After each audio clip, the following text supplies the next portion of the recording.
We are here in studio today with Alex Burden. You might be the longest running agent on Kenmore Team. Close to it. I mean, yeah. I think you and I started before Kenmore Team. We didn't even know what Kenmore Team was going to be a thing. No. Yeah, I've got in my notes, I had to go back and look. 2013 with the Kenmore Team, but I mean, we go back to like early 2005. Early 2000s in the business. Alex, you have the you have the advantage in real estate. I mean, because you and I have been in this a long time, that means we're getting old. It's okay. Because that's the only way you get experience, right? Yep. And so you've seen thousands of transactions. You're an absolute wizard with forms and legal compliance on the team. And I always tell people, in fact, you're the go-to on the team for when people have questions about that type of stuff. But if you had to go back in your career and look back, do you have a favorite real estate transaction? I know that's a hard question, but just one that comes to mind, makes you happy every time you think about it. Yeah, there's so many over the years. One that kind of stands out is it was during COVID. So like everything shut down during COVID. Our industry, like a lot of industries, were not essential. And so we couldn't really meet our clients. And then it was really strict when they opened it back up. But there was all these rules. Yeah. I mean, basically what we had to do is you could only have 2 people in a home at a time.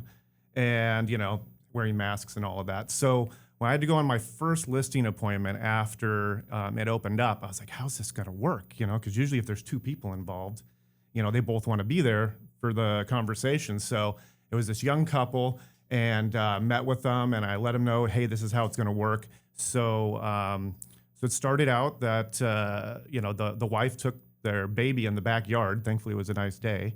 And the husband kind of took me through a tour. We sat down, met, kind of had our conversation, did my presentation, and then they had to swap. So then the husband went out back. You could only meet with one at a time. Exactly. So it was just really weird. And then at the end, they're like, well, we need to be doing this together. And so in the end, we went out in their backyard and talked around their trampoline while their kid was jumping on it. And so I was so worried, like, how's real estate going to work with all this COVID stuff going on? But after that appointment, I was like, okay, it's going to work. It's just going to be tough. And it worked out really well with them. So, I mean, that's one that stands out of so many. I can see it in your face. Like you can remember, like you can remember the kid on the trampoline and doing the deal why the kid's jumping on the trampoline. Mm-hmm. That's a really cool story. And it's awesome how you can just take yourself right back there. So you found a way to make it work. Mm-hmm. Even in what some would say some of the most challenging times, you found a way to make it work. Yeah. Okay, on the opposite end of that spectrum, what is the most unusual property you've ever sold that you can think of? For selling, it was back in the beginning, kind of before the Kenmore Team or at the beginning of it.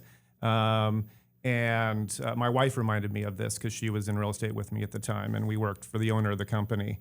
And he had this property that we went out to list, and it was vacant. And we go in, and we're just doing our normal thing, room measurements. My wife's taking pictures, and we go into the master bedroom. Yeah, it's primary. No. Primary, sorry. You're saying back then. Yeah, back then it was allowed to say it master. It was the master bedroom back then. Now it's it's switched. It's the primary. Okay, so sorry, I didn't mean to correct you, but you were talking. You tell the story as if you were in that day. Exactly. So we go into the primary bedroom, and there's this built-up platform in the middle of it where the mattress would be instead of just like a frame. And then over in the corner, there's this jacuzzi tub in the bedroom. And then we look up, and there's, as my wife describes them, non-distortion mirrors on the ceiling. Oh, wow. So okay. Yeah, that was an interesting one. You were in a lair of sorts. Oh my gosh, yeah, that is very unusual. And I've seen one or two of those properties. I might have even seen that one over the years. And yes, that is very, very unusual. Okay, so I always ask people so they get to know you a little bit better. What is a hill you're absolutely willing to die on? Now, for me, like, and people get mad at me about this, like, for me, it's pineapple on pizza. Like, it goes. Like, okay, so I'm dying on that hill. People know it when they see me coming. Get out the pineapple. But what's your hill that you're dying on? This might seem a little cheesy, but that I think the Tri-Cities is one of the best places to live in. No, that's awesome. You and I grew up here, and growing up here, like everyone was like, "We got to get out of here." Yeah, that's probably not completely unusual for a lot of people, but that was just kind of everyone was like, "We're getting out of here. This is the first chance we get." And I've traveled quite a bit, lived abroad, but I really just think the Tri-Cities. It's not for everyone, but I just think it's one of the most amazing places to live, and so. That's a hill I will die on. Man, that's cool. If I'm hiring a real estate agent to sell my house and convince people to buy it, gosh, I love that that's your hill to die on. I mean, I can't imagine a more, like, this isn't scripted. Like, I wish I would have written that for you, and I didn't. Like, that is, that's huge, man. I would hire this guy. That's awesome. What happens when you're scrolling through the TV channels in the old days? Now it's just on demand. And so, but if somebody's watching a show, a movie in a room, you can't leave the room. Like, that movie comes on, you're supposed to go to bed in 15 minutes, and then you end up just watching the whole movie. Like, what's the movie you just can't pass up? Well, I'd probably go with a show. And speaking of, back in the day, it would probably be Quantum Leap. Oh, wow. Okay. Quantum Leap. Like, if it's I love that show. Like, your wife can't even, she's not going to get you to do anything. Yeah. You're on the couch just stuck. Exactly. That or MacGyver, those two. Man, I forgot about MacGyver. I love it. Can you think of, and I know in your job you have to do this all the time, like you have to think of solutions and come up with things to get deals closed. Can you think of the most creative solution that you or a client has ever had to use legally to get a deal done? It would probably be, and this happened a couple times, where unfortunately I'm working with a seller or a buyer, and when the deal closes, the home is just left as a mess. It's just destroyed, and the seller's like, "I'm out. I'm not doing anything."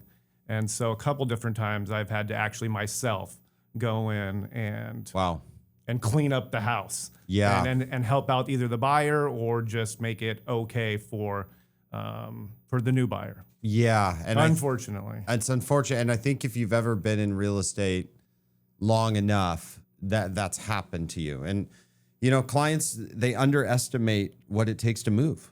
And then a lot of the situation you're talking about, I find happens a lot where they hire movers and they're usually like moving out of state. Right. So then you can't even track them down. Yep. And so they fill the truck, they leave all the garbage and things they didn't want in the house, and then they're gone. And then you're trying to call them, and they're halfway across Nevada. Exactly. Yeah. So that's awesome, and that's amazing that you'll step in and make those situations right for your clients. People want an agent like that, and that's incredible that you do that. Well, thanks for getting in the studio and talking to us today and letting everybody know a little bit more about who you are. All right. Sounds great.